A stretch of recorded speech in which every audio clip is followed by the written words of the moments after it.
आम्हाला कोणत्याही प्रकारची वैभवनायक असू दे ती मला असो, कोणत्या प्रकारची एरियाची मर्यादा नाही. माझे आमदार म्हटल्यानंतर महाराष्ट्रात आम्ही कोणते विषय आणि कोणत्या विषयात आम्ही लक्ष देऊ शकतो. त्याचबरोबर शिवसेनेने आतापर्यंत स्थानिक आणि मराठी माणसाच्या आणि गोरगरीब जनतेच्या पाठीमागे उभं राहून पक्ष वाढवला. त्याचप्रमाणे मी आणि वैभव नाईक दाबोलीमध्ये 21ला प्रकार झाला. थोडा आणि फोन करतो. तर त्या विषयासंदर्भात आम्ही त्या स्थानिक असलेल्या शेतकऱ्यांवरती 21 तारखेला प्रकार करून पोलिसांनी कोणतीही व्हिडिओ व्हायरल होऊन पोलिसांनी कोणतीही दखल घेतली नव्हती. 10 दिवसानंतर आम्ही 21 तारखेला त्या ठिकाणी गेलो आणि पोलीस ठाण्यात गुन्हा दाखल करण्यास भाग पाडले.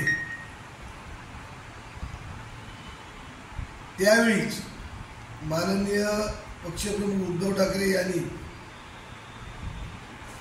मी वैभव नाईक यांच्याशी फोनवर संपर्क केला की तुम्ही चांगलं काम केलं, शाबासकी दिली, अभिनंदन केलं.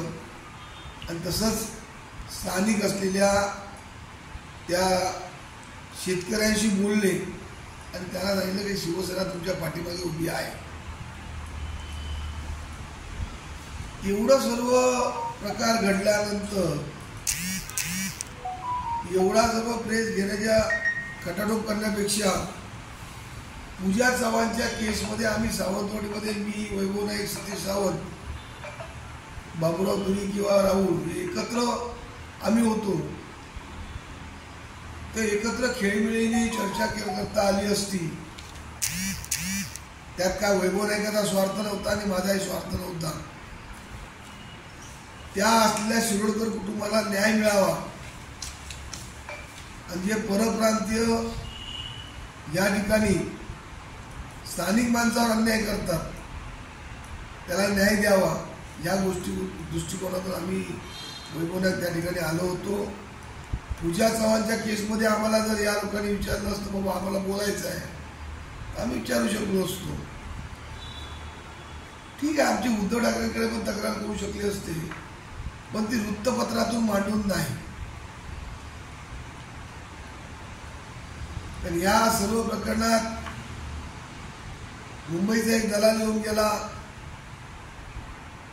मोरक्या आणि त्यांनी प्रेस घेण्यास भाग पाडलं अशी माहिती असलेल्या उपस्थित असलेल्या पदाधिकाऱ्यांकडून कळली.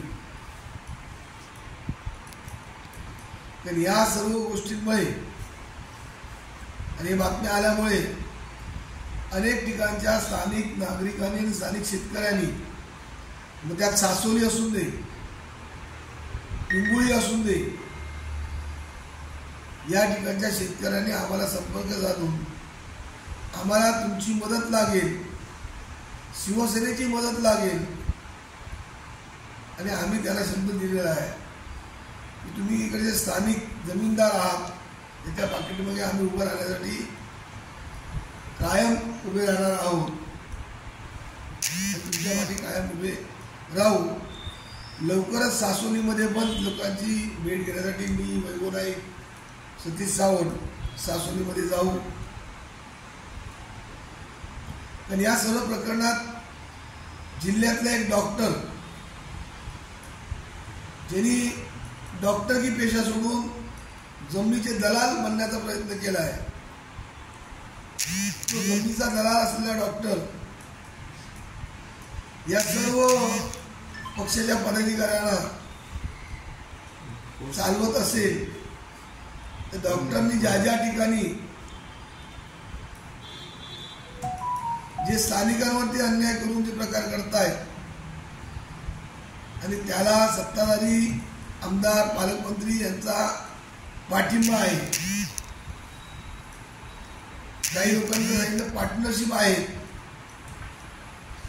आणि म्हणून या लोकांनी सिंधुदुर्ग जिल्हा विकायला काढलेला आहे. सिंधू जिल्ह्यातल्या जनतेची कवडीमाल भावात जमिनी घ्यायच्या आणि त्या दामदुप्पट दराने विकायच्या. या जमिनी घेण्यासाठी जिल्हा बँक कर्ज देते. जिल्हा बँक खऱ्या अर्थाने शेतकऱ्यांसाठी आहे, शेतकऱ्यांचे शेतकरी कर्ज देण्यासाठी आहे.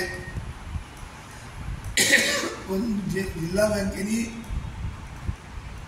अशा या कोणाची फाईल न तपासता किंवा IT न तपासता 7-7, 8-8 कोटी आणि 15-15 कोटी परप्रांतीयांना दिलेले आहे.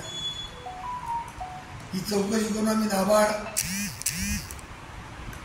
वेळ पडल्यास लोकयुक्तच्या न्यायालयात आम्ही याची दाद मागणार आहोत. त्यामुळे ज्यांना कोणा तक्रार करायची असेल त्यांनी वृत्तपत्रात न जाता उद्योजींची वेळ घेऊन तक्रार करावी.